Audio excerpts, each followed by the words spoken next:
Seniors to juniors. If you start class on Monday and I start class on Tuesday, you're my senior by 1 day.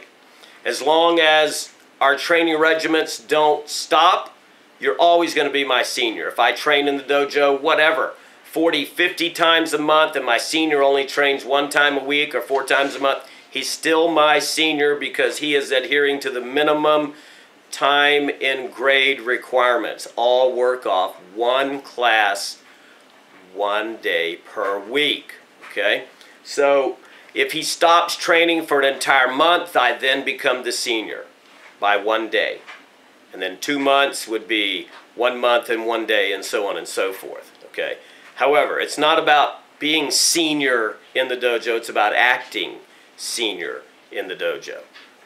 Lower belt rank should always have a little deeper bow than higher belt ranks. The higher the belt rank, the shallower the bow. That's allowed.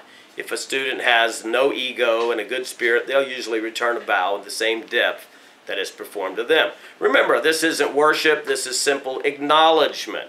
When we meet somebody the first time in America, we reach out and shake their hand. And that's our normal way of greeting. Look the person in the eye and shake hands. In our system, it's a little bit different. We stop and we bow to each other. And we look at each other when we bow. That's important. And then a senior is always to be respected more than a junior, unless the senior shows good cause for not being respected. And then the sensei would have to get involved in that. Sensei's family, whoever your sensei is, his family should be respected just because they're his family. That's an extension of sensei. In many cases, the sensei will teach children or spouses the martial art, but in a lot of cases, the spouses and children do not practice martial arts at all. But it doesn't matter. They are sensei's family. To treat them with disrespect is to treat your sensei with disrespect.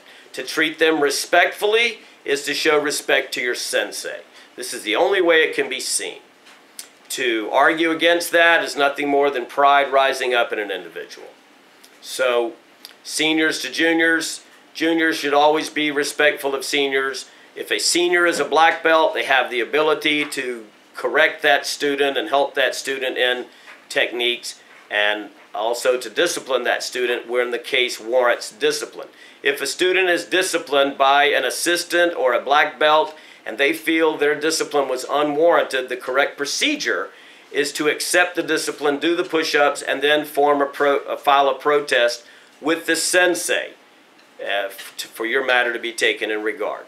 And so juniors are to show respect to the seniors unless there is due cause for them not to, and then a protest should be immediately filed with the sensei for your consideration.